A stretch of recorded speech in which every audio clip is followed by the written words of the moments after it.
Hi, my name is Star. I'm Kelly LeBlanc. My name is Tanika. I'm Kelly. And I'm Dustin. And we have 2 kids. Elliot is our 1-year-old boy, and Olivia is a 3-year-old girl. That doesn't work. We have lots of patients that come to us because they've had a bad birth experience with their first baby. So I hear these stories every day. I picked my OB based on the hospital. Just because I thought that's what everybody did for the most part. And I kind of trusted him. You know, it's like most mothers do and most patients do. You know, they want to just hand over their care to the expert. You know, we found out we were having a kid, and we went to the OB practice. We had Literally, I asked around, and a friend used an OB practice that was near our house. She lived near our house. We used that OB. We didn't interview anybody else. And so I just thought, well, that's where the most babies are born. That's got to be the best place to be. It was just, you know. It was kind of like, these people know what they're doing. This happens every day. Yeah. I just wanted to be in a nice facility at first. And I figured all doctors do the same thing, so I didn't know to do research on the doctors. I just looked at the hospital and said, okay. So I learned my lesson. For a lot of women, they don't even think about doing the research because they are going to do what other women around them have done and trust their provider, as they should be able to trust their provider. So the fact that women even need to come into these appointments armed with their own research, ready to fight, says a lot about the way that we practice. The first visits were fine, but when I told him that I was going to practice natural birthing, his whole demeanor kind of changed toward me. Like here we go. We had taken the hospital birthing class, and you know, it was a 4-week, weeknight kind of thing where essentially, I mean, like, they passed around forceps and they passed around, you know, an epidural needle and all this stuff, where looking back, it was nothing about breathing and trusting your body and going into this in a calm feature. It was, here are the things that are going to be used in the hospital setting, and get used to them now so it doesn't scare you when you see them. That's pretty much right. I mean, Instead of... the foundation was already set, and no matter what we said or did, it wasn't going to change. And I remember it being a question near the end of the class, maybe the 3rd or 4th session, where, okay, and who here is planning to not have an epidural? And it was that patronizing question. It was. And really, I think one woman raised her hand, and the instructor kind of laughed. There's definitely a time and place for pain medication and for epidurals, absolutely. But what bothers me is that women often are not totally informed of what it means to have medication in labor or to have an epidural in labor, and how it can often impact that baby, how it can often impact the course of that labor, thus requiring more and more interventions. I had only been there maybe an hour, and they're telling me that I wasn't having contractions enough yet. Granted, my water had only broken, you know, a couple hours before this, and so the next thing I know, my labor's being augmented with medication, with Pitocin, and that was another thing I didn't want. And so pretty much at this point, the birth plan's out the window. If anything, that's probably just as good of a lead into the next rest of this story. Is when we had Olivia, they didn't even look at the birthing plan. Yeah. They didn't even look at the birthing plan.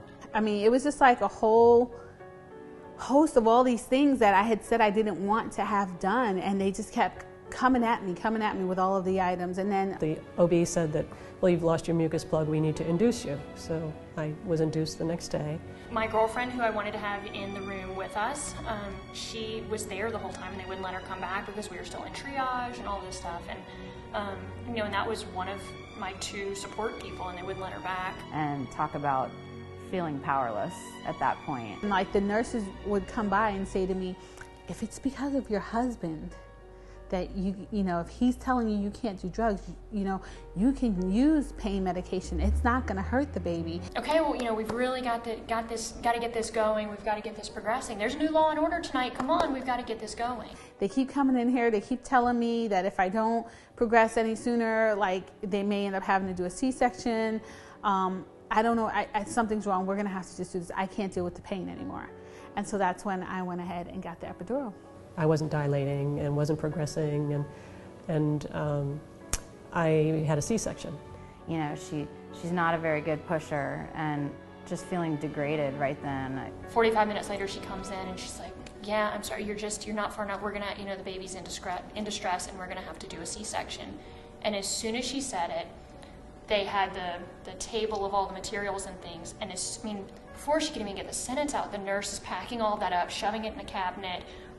Anything that said that we were gonna give birth in that room was gone, immediately. And she just told me that I can't do it or I'm not doing a good job.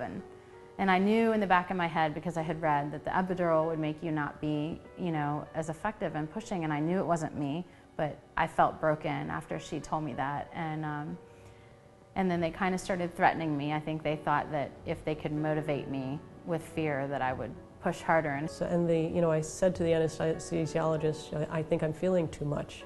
And he didn't respond to me. He just kind of, like he hadn't heard me. At one point I was thinking maybe I could just tell them never mind. But I didn't think I could, because I figured if I've already said I wanted it, I couldn't change my mind. So I was very naive at that time. And when I heard that the other mom who asked for it then changed her mind, I was so disappointed. I was like, dang, I could have changed my mind. And none of my girlfriends had had a C-section. None of them had gone through something where they had said, which I can now say to my girlfriends, I don't think it was necessary. I think we should have asked more questions. I think we should have stopped for a minute and said, and I think we should have been more prepared going in so we knew the questions to ask and what answers would have made sense for a C-section. it was a very humbling experience, kind of knowing that the choices I had made leading up to the delivery of my first baby ultimately kind of put me in the position that I was in. I took a lot of it to heart, and I took a lot of it personally. I only have one child because I didn't want to repeat that again. I never really wanted another child after that. So I would say definitely that I only have one child because of that. Yeah.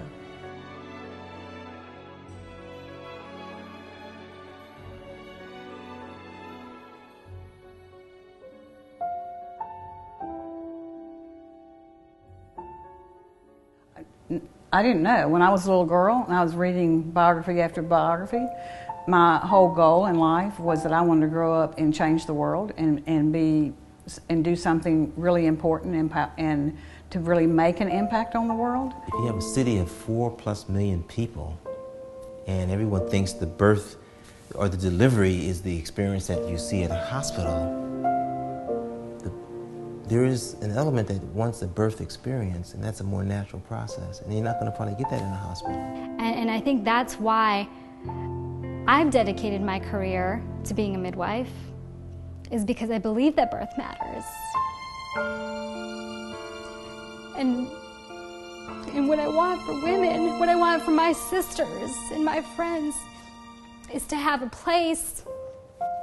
Imagine a society starting from a birth center like this and the hundreds that are popping up around this country. Imagine having your baby in a place where they're not going to take them away from you right away. Imagine a place where the optimal birth experience, the one that's the most joyous moment of your life, is also the place that's the safest. I can imagine patients feeling empowered, going there.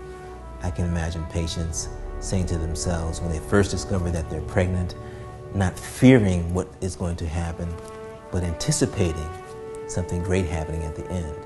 It's a fully supportive environment where it's not just they're doing what they think is right, they know what you want, and they're helping you get to that finish line. I've been imagining what the Atlanta Birth Center can be for 33 years, ever since I came back to Atlanta as a midwife.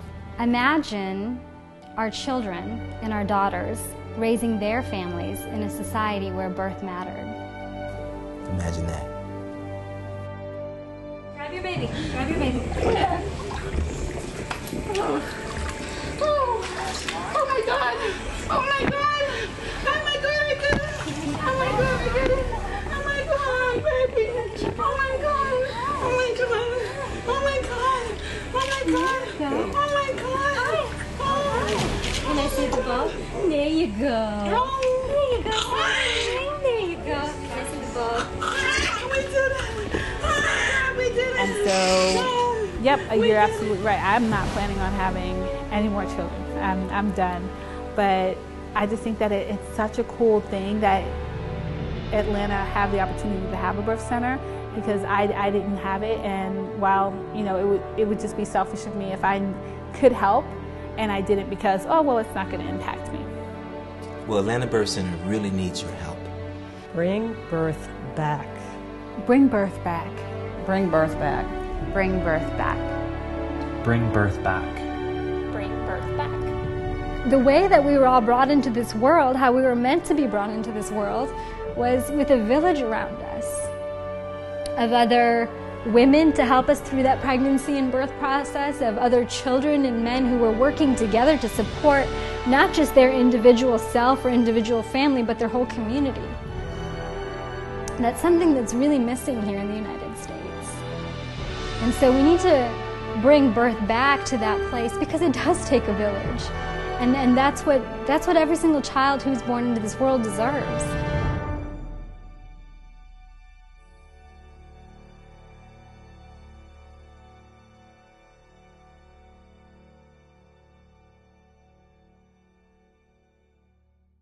Bring birth back.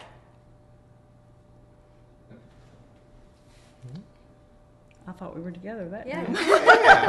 It takes practice to get it together. Yeah, we could sing it. Bring birth back. American Idol. We would not win, I guess. Maybe if we dance. Oh, great.